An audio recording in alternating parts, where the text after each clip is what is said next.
Shalom Aleichem, comme on a expliqué tout à l'heure, qu'aujourd'hui on est Gimel Tishrei, troisième jour de la nouvelle année 5784.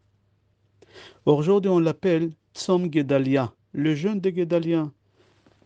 Et on va essayer d'expliquer pourquoi on jeûne pour l'assassinat de Gedalia ben Achikam.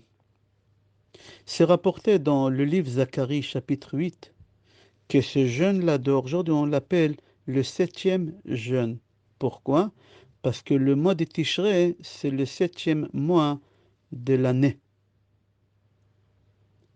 Le premier mois, c'est Nissan, Iyar, Sivan, Tammuz, Av, Elul, et le septième, c'est Tishrei. Alors, le septième mois des mois, c'est Tishrei, c'est le septième. Quand on veut compter les années, 5783, 5784, Bezrat Hashem 5785, c'est de Tishrei à Tishrei. Mais quand on veut compter les mois, alors on commence à compter à partir de Nissan, Iyar, Sivan, Tammuz, Av, Elul, et le septième c'est Tishrei. Alors dans le livre Zacharie, chapitre 8, le jeûne d'aujourd'hui, on l'appelle Tzom HaShvi'i, le septième jeûne, c'est-à-dire le jeûne des septième mois. Il faut que tu saches que Gedalia ben Achikam, il a vécu à l'époque qu'on l'appelait l'exil de la Babylonie. Cette histoire de Gedalia ben Achikam, elle s'est déroulée tout de suite après la destruction du premier Beth Amikdash. Nebuchadnezzar, il a détruit le Beth Amikdash au l'an 3338 de la création du monde. 52 jours après la destruction des Beth Amikdash, c'est-à-dire 52 jours après Tisha B'Av, on a assassiné Gedalia. Il y en a qui disent qu'il a été assassiné le premier jour de Rosh Hashanah, il y en a qui disent le deuxième jour de Rosh Hashanah, mais dans tous les cas, il a été assassiné en plein fête. Et comme c'est fête, on ne peut pas jeûner, alors on a repoussé le jeûne au lendemain des fêtes. C'est quoi l'histoire? Qu'est-ce qui s'est passé là-bas exactement? Nebuchadnezzar, c'était le roi de la Babylonie. Après qu'il a détruit les Beth Amikdash, il a fait ramener 90% des Juifs d'Israël vers la Babylonie en exil. Et il a laissé peu de Juifs en Israël. On les a appelés Dalata'am ou She'erit Apleta. C'était des Juifs, des paysans qui travaillaient la terre. Ce n'étaient pas des personnes intellectuelles, intelligentes, pour qu'ils ne fassent pas un coup d'État, une révolte. Les personnes les plus intelligentes, les plus ceux qui sont dangereux à faire un coup d'État, il les a pris avec lui. Alors, ces Juifs-là, ils ont habité dans des champs, où ils appelaient dans un endroit qu'on l'appelait Mitzpah. Gedalia ben Achikam, il était proche de Nebuchadnezzar. Alors Nebuchadnezzar, quand il a quitté Israël avec tous ces Juifs-là, il a pris son ami Gedalia et il l'a nommé comme gouverneur sur Israël, sur le peu de Juifs qui ont resté en Israël, qu'on les appelle She'erit Apleta. Maintenant, il y a quelqu'un que ça l'a pas plu, que Nebuchadnezzar, il a choisi Gedalia comme gouverneur. Ça l'a pas plu. Il s'appelait Ishmael ben Netanya. Et il a décidé d'assassiner Gedalia. Viens, on va mettre de côté Ishmael ben Netanya. À l'époque, il y a un roi qui s'appelait le roi d'Amon, on l'appelait Baalis. Il n'a pas voulu que le gouverneur en Israël il soit nommé par Nebuchadnezzar, pour des raisons. C'est-à-dire que Ishmael ben Netanya, ça ne l'a pas arrangé que Gedalia il soit gouverneur, et le roi d'Amon, ça ne l'a pas arrangé non plus que le gouverneur d'Israël il soit nommé par Nebuchadnezzar. C'est-à-dire que tous les deux, et Ishmael ben Netanya et le roi d'Amon, qui s'appelait Balis, ils ont voulu tuer Gedalia ben Achikam. Ils ont fait un complot les deux. La chose est que le roi d'Amon, il ne pouvait pas aller tuer Gedalia, parce qu'il ne pouvait pas rentrer, il avait des gardes de corps. Mais par contre, Ishmaël, il pouvait, parce que Guédalia, il a fait beaucoup confiance à Ishmaël ben Netanya. Alors Ishmaël ben Netanya, il pouvait rentrer, sortir comme il voulait.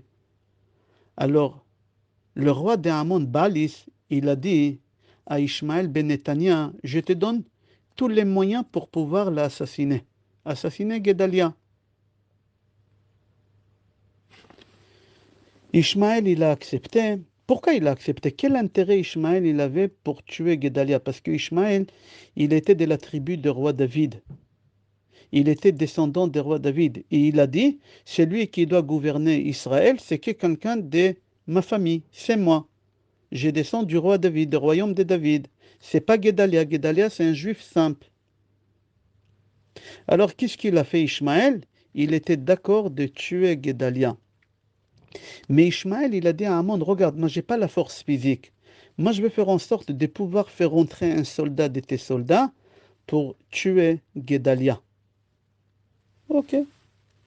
Et c'est comme ça ils se sont aidés entre eux et le roi d'Amon qui s'appelait Balis et Ishmaël ben Netanya pour tuer Guédalia. Guédalia, il avait confiance à Ishmaël, il l'a aimé, c'était des amis, alors il ne s'est pas protégé. Mais par contre, Guédalia, il avait un ami qui s'appelait Yochanan ben Karir. Yochanan ben Karir, il soupçonnait Ishmaël ben Netanya. Il a dit à Guédalia, fais attention, ton ami que tu crois c'est ton ami, il est très dangereux, je ne lui fais pas confiance.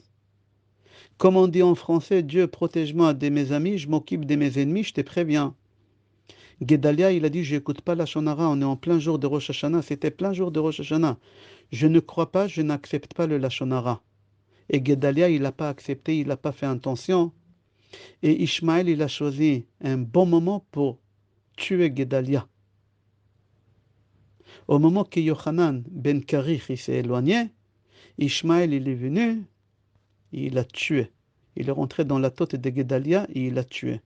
Je ne vais pas dire comment, je ne sais pas qui écoute le cours, mais ce n'était pas très sympa. Au moment que Ishmaël ben Netanya, après qu'il a assassiné Guédalia, il sort de la tente, il rencontre devant lui 80 conseillers de Guédalia. Ils étaient habillés avec des habits des endeuillés. Pourquoi? Parce qu'on était 52 jours de la destruction des Beth Amikdash. Il y a 52 jours depuis Tisha B'Av jusqu'à aujourd'hui, jeune de Guédalia. Alors ils ont porté le deuil sur la destruction des Beth Amikdash. Ils étaient habillés avec des habits des endeuillés. Ces conseillers-là, ils sont venus le jour de Rosh Hashanah dire Shana Tova à Guédalia. Ishmaël, qu'est-ce qu'il fait? Il les attrape, il tue 70 parmi eux. Il y en a que 10 qui leur a laissé la vie sauve. Pourquoi? Parce qu'ils lui ont donné beaucoup, beaucoup d'argent. Alors il les a laissés. C'est-à-dire qu'en réalité, le jour que Guédalia ben Achikam il est mort aujourd'hui, il y a beaucoup d'autres juifs qui sont morts, des tzadikim, c'est pas n'importe qui, c'était des conseillers de Guédalia. Maintenant, on va comprendre pourquoi on jeûne aujourd'hui. Il y a plusieurs raisons. Dans Gemara Rosh Hashanah, page 18, Amoud Bet, Yutret Amoud Bet, elle dit, quand Razve Shalom on tue un tzadik, c'est exactement comme si on a détruit les Beth Amikdash. Alors, comme on jeûne le 9 Av pour la destruction des Beth Amikdash, aujourd'hui on jeûne parce qu'il y a un tzaddik qui a été assassiné, tout simplement. Ça, c'est une raison valable, comme ça la Gemara dit dans Rosh Hashanah, page Yutret Amoud Bet. Il y a une deuxième raison. Il y a 52 jours entre Tisha B'Av et Rosh Hashanah, le jour qu'on a assassiné Guédalia. Et la valeur numérique des Guédalia, c'est 52, le même nombre de jours. Alors eux, ils ont déduit qu'il y a un signe, c'est pas pour rien, hein, mais ils n'ont pas compris qu'est-ce qui se passe. Alors ils ont instauré un jour de jeûne. Il y a une troisième raison qu'on ramène. Chazve Shalom, qu'un juif il tue un autre juif, on est obligé d'instaurer un jeûne. C'est pas possible que dans le peuple juif, un juif il tue un autre juif. C'est impossible. Et puisqu'un malheur comme ça est arrivé dans la communauté juive, on est obligé d'instaurer un jour de jeûne. Quatrième raison pourquoi on jeûne aujourd'hui. Cet acte d'assassinat, il n'a pas été fait n'importe quelle date. C'était fait en plein 10 jours de pénitence. C'était fait en plein jour des jugements. C'était fait en plein jour des Rosh Hashanah. C'est le jour où un homme il doit faire un travail de conscience, de faire tchouva, de ne pas faire du mal à personne, de demander pardon. Et ici, il vient, il fait tout à l'envers. Il tue. Cinquième et dernière raison, pourquoi on jeûne aujourd'hui? Parce que depuis qu'on est rentré en Israël, avec Yoshua bin Nun, jusqu'à cette date-là, qu'on a tué Guédalia, jamais la terre d'Israël elle était vide d'un juif. Toujours la tête d'Israël elle était remplie avec des juifs. Toujours, depuis qu'on est rentré en Eretz Israël avec Yoshua ben Nun. Et là, les jours qu'on a tué Guédalia ben Achikam, le peu de juifs qui ont resté en Israël, ils avaient très très peur. Ils avaient peur que Nebuchadnezzar, il va venir se venger. Pourquoi vous n'avez pas protégé Guédalia? Pourquoi vous n'avez pas protégé mon ami? Ils avaient très très peur. Qu'est-ce qu'ils ont fait? Ils ont fui. Tous les juifs, ils ont fui. Il n'y avait pas beaucoup dans tous les cas, 10% à peu près.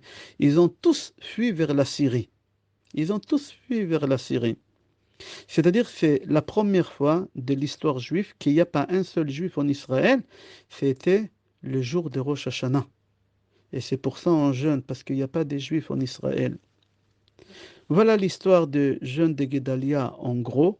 On prie tous à Kadosh Baruch Hu Be'ezrat Hashem, qui nous envoie le Mashiach Be'ezrat Hashem, et qu'on aura le troisième Beth Amikdash Be'ezrat Hashem. Et je souhaite à chacun parmi nous, Be'ezrat Hashem, Shana Tova, Shnat Osher Va'osher, Bracha Ve'atzlacha, Briut Etana, et que des bonnes nouvelles, Be'ezrat Hashem. Kol Tov, Shana Tova, Ktiva Tova, Ve'chatima Tova.